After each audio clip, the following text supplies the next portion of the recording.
truly, Horror God here with you once again, and I am recording you from Chiller Theater Convention in New Jersey. And today I have a special treat. I'm interviewing someone that's very popular in the convention scene and horror scene, Sean Clark. Oh, I thought someone else was going to walk in. Maybe. Oh, okay. Today I'm actually going to be asking some questions, so some of you fans were wondering about. If you're not on this Facebook, check it out. Right now I'm here at Chiller Theater, so just check on the website. A lot of great guests here, especially in the Walking Dead cast. So Sean, thank you for being on the show. Thanks for having me. Appreciate it. So one of my first questions is, what age were you when you first started getting into having guests at cons and going to all these cons? Ooh, well, that's two questions. Because I started going to conventions, I think like 1988 was my first one. Which is a Fangoria Weekend of Horrors. A buddy of mine, Pat Shalastra, said to me, hey, you want to go to the Fango convention? I'm like, what's a Fango convention? He's all, Fangoria Magazine. I go, yeah, of course I know Fangoria Magazine. He goes, well, they do a convention. I'm like, what's a convention? And he explained to me. And I remember one of the things that was, the draw for me, one of their guests at that show was Doug Bradley, who played Pinhead. Right. And I was a massive, I was 18 when I got this really crappy Pinhead tattoo. Not too proud of it, but hey, whatever. It was free.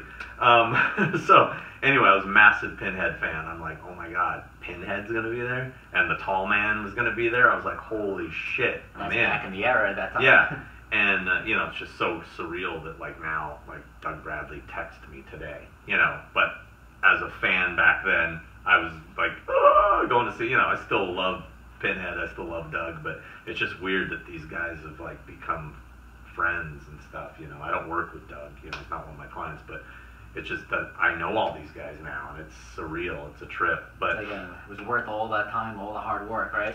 Yeah, well, there wasn't a lot of hard work there in the beginning. I was just going to conventions as a fan, and I kind of fell into all this sort of by accident. It wasn't really anything I planned to do. It just kind of started to happen. And then I saw what was happening, and I just went with it, And here I am, about 12 years later from really starting to do it. And, I'm beyond where I ever could have imagined I would have been in this world. You know what I mean? It was just something I was doing literally to get into shows for free. Seriously.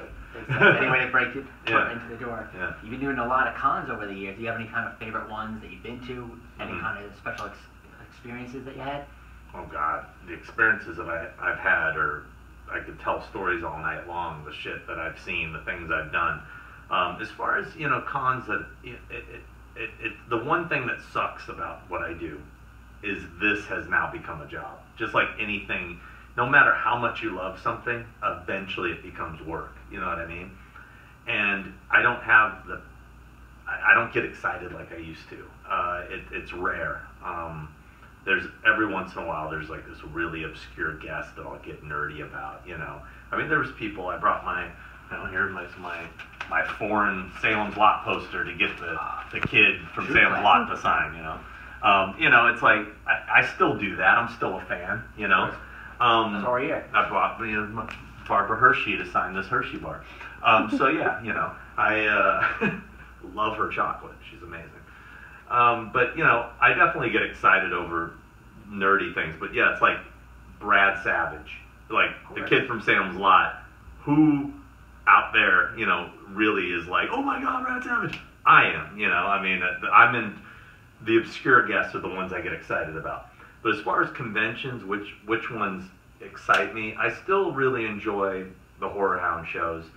Not only because they're great shows, but I'm such good friends with the guys that run it. Nathan Hanneman's become one of my best friends. So whenever I go to that show, I get to hang out with my friends because he lives in Cincinnati, I live in California. We only see each other a few times a year. So it's always fun to hang out with him and my other buddy Kenny Nelson. It's just that whole group. It's a lot of work, so I'm sure somehow you get downtime, you get to talk to them. Well, what I do with that is, for that particular show, I come in an extra day early. So we get to really hang out before the madness starts. And then I stay till Monday, And Sunday night, after the show is done and most of the guests have gone home, we all go out and have a big dinner and chill and relax. And so that's fun.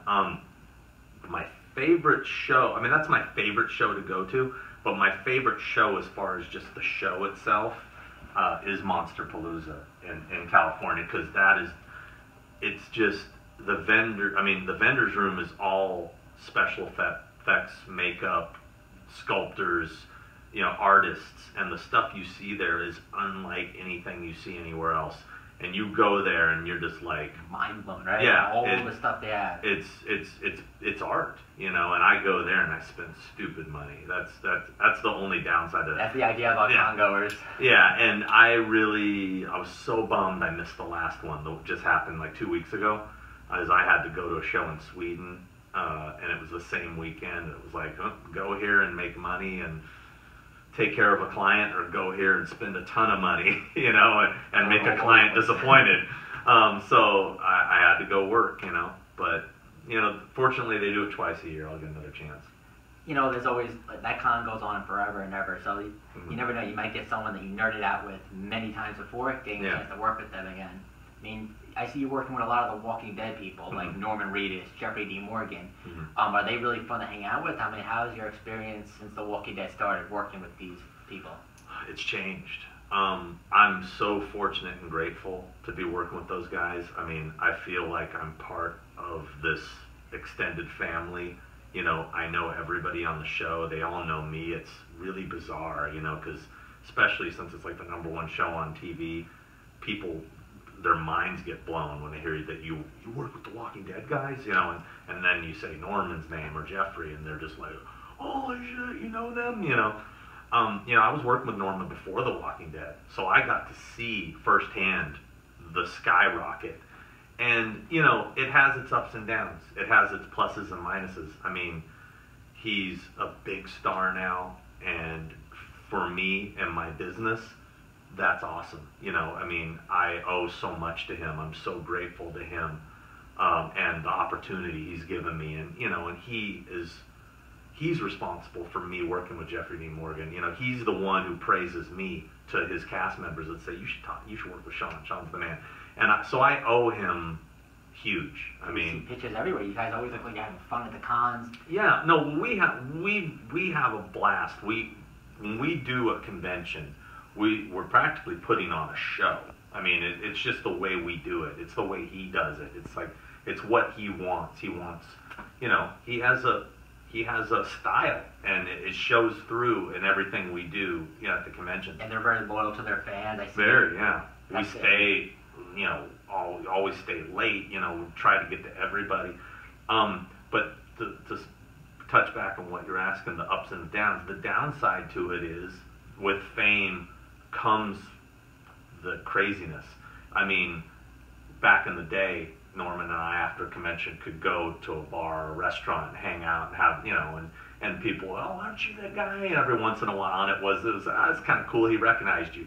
Now it's like, you can't go anywhere. I mean, you really start to feel for what these big celebrities go through on a daily basis, because literally that dude walks in a room and everybody turns and goes like that. I mean, it's like they immediately, and everybody starts, oh, hey, oh, and then it's like you see it starting to happen around you. You see it starting to form, and people gathering, and they get closer and closer, and they have no private time. It's really, I mean, people say, oh, poor them, blah, blah, blah, the price of fame.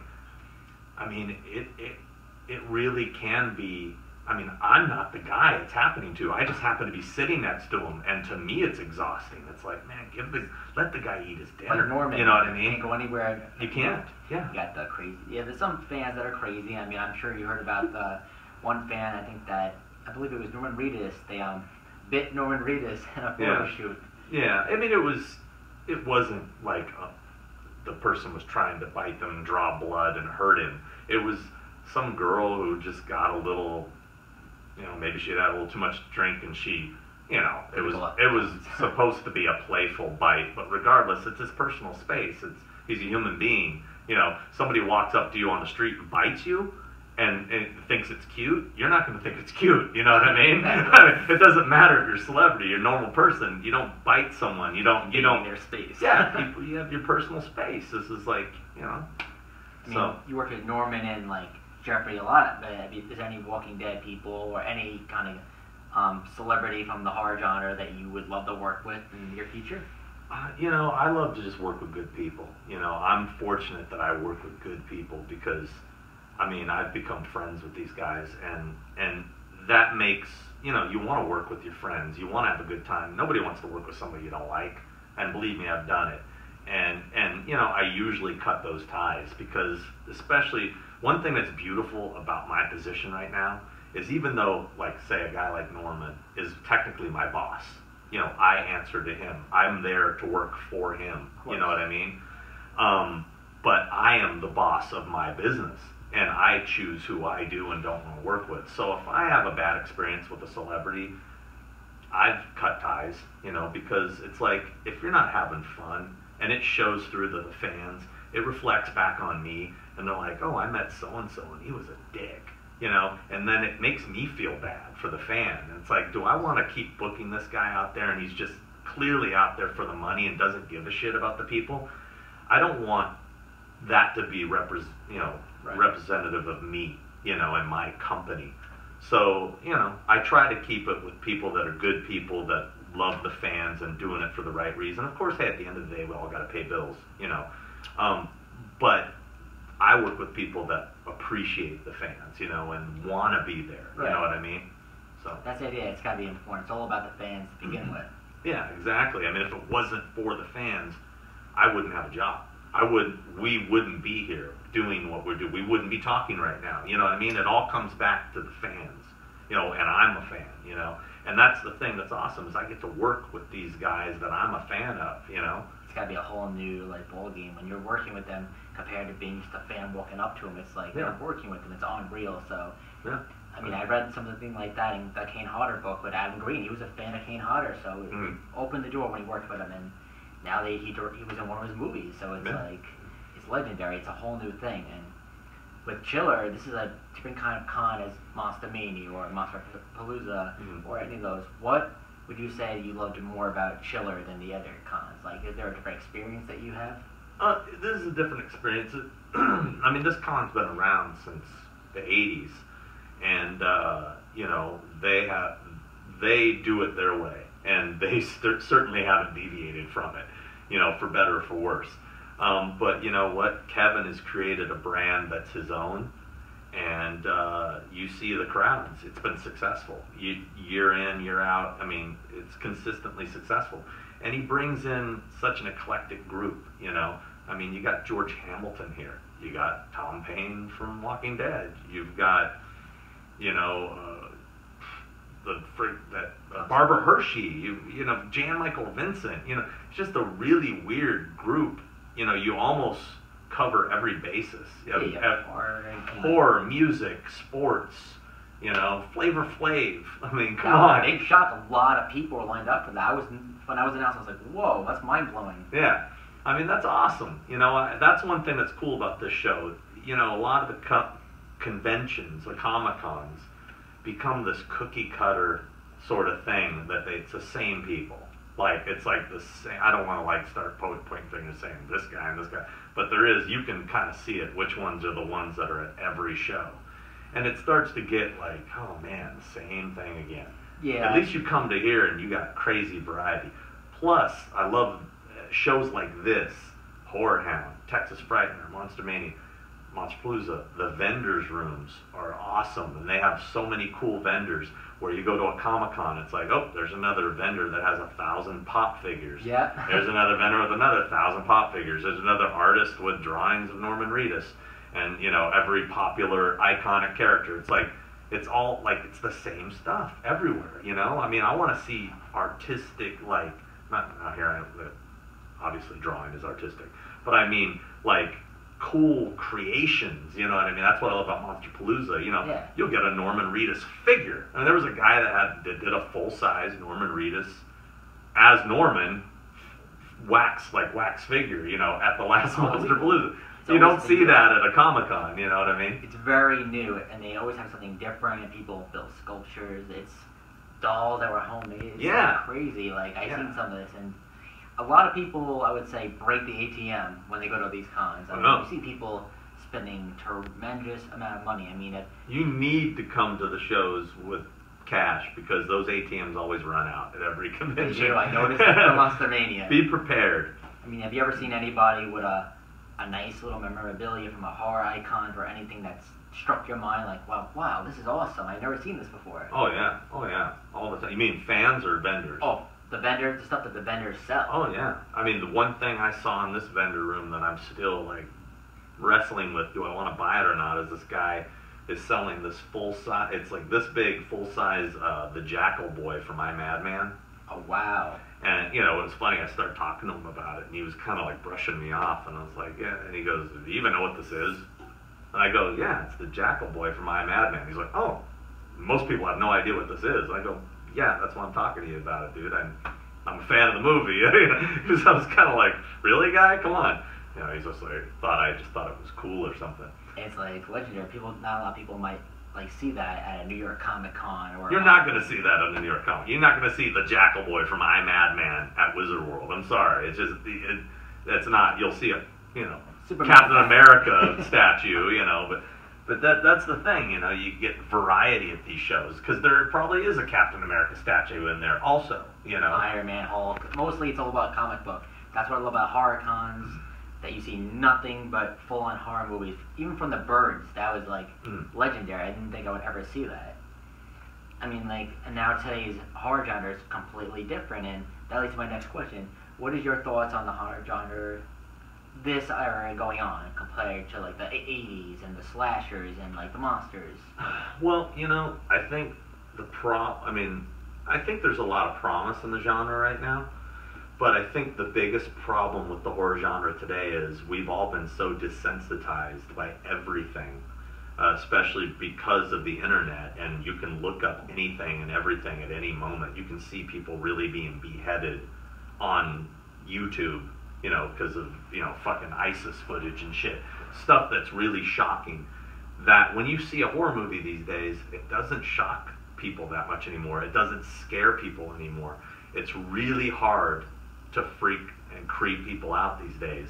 And I think that's kind of what is the difference between the horror back in the day versus horror now, is people have become so desensitized to everything that it's now, today's horror seems to be a lot more to do with just cool imagery than actual terror, you know. And yeah, believe me, it's just, I mean, it's something I miss. That feeling of having the shit scared out of me as a kid. Goosebumps feeling. I want it back. I want it back bad, you know.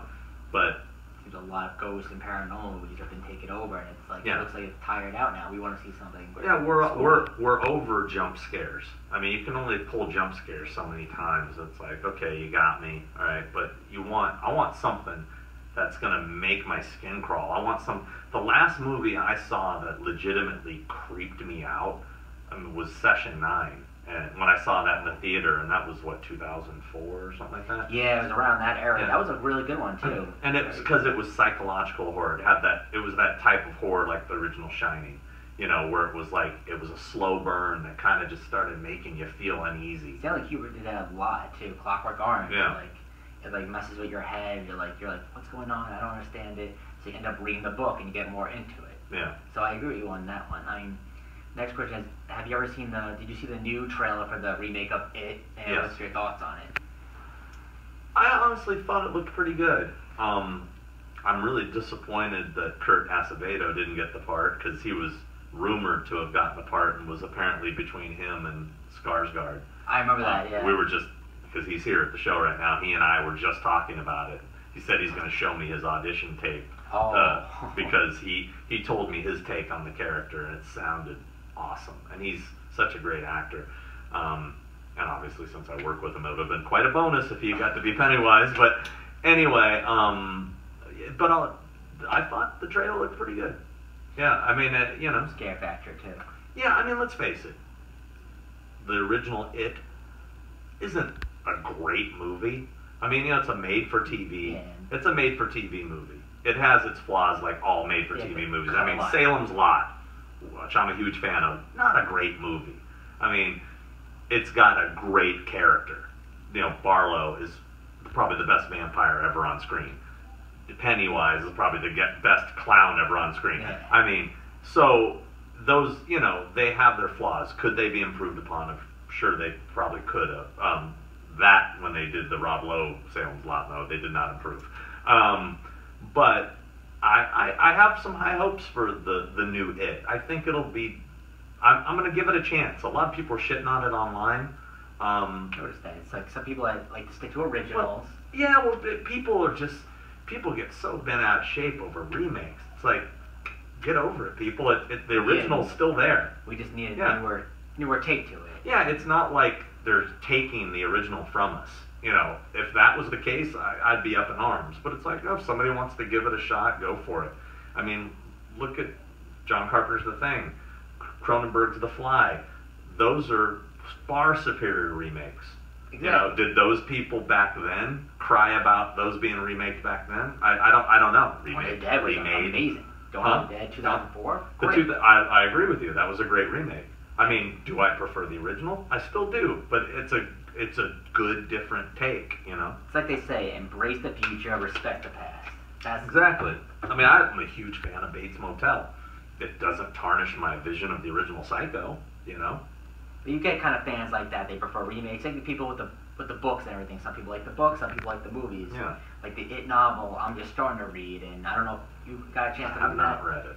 But like some people looking for, they want to see the dark part of the book. Like I said, just wait for the movie and then get your thoughts on it. Yeah. Well, I mean, look at The Shining. Kubrick's The Shining to me is the perfect movie. It's my all-time favorite horror film. King hates it. King went and did his thing with Mick Garris. It doesn't hold a candle to Kubrick's version. I'm sorry. I mean, I enjoy the Mick Garris King version, Of course. but you can't touch the Kubrick version. I mean, he took King's book and made it better. I mean, he did. Changing the ending and everything. I think it's for a film. Right. It's better. So. Right. You see, it's good to have these great horror minds think alike.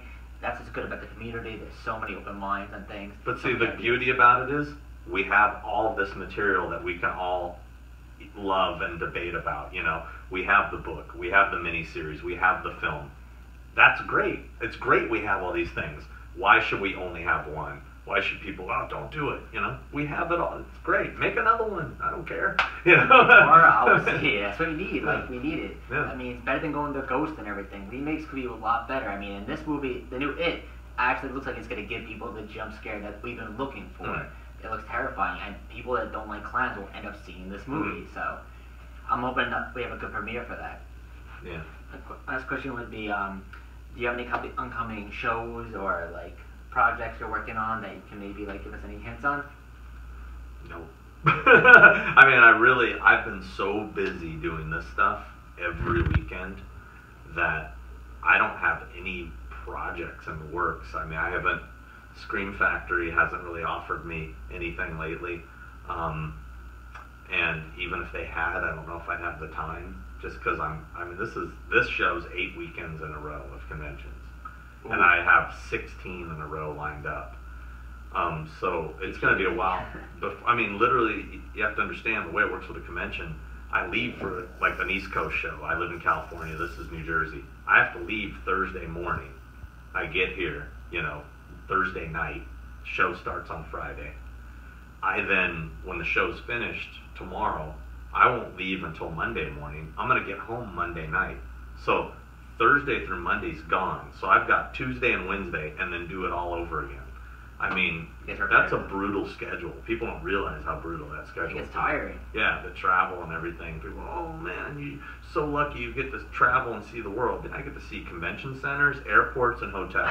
It's not like you're really seeing the world. Yeah, I see it in the car from the airport to the convention center or the hotel, But a lot of fans love you. We all respect all the hard work you do, and we thank you for that. I appreciate it. Yeah, as far as upcoming projects, there's nothing in the works. I mean, the big problem right now is physical media is dying. which breaks my heart. People aren't buying DVDs and Blu-rays like they used to. Every year, the amount of DVDs and Blu-rays sold is getting smaller and smaller and smaller. Look at Target, look at Best Buy. The sections are shrinking. People are downloading when you can just own the Blu-ray, and the Blu-rays come with beautiful, like, the cover photos on it. I don't understand. I mean, I'm still a collector. Me too. Day I will.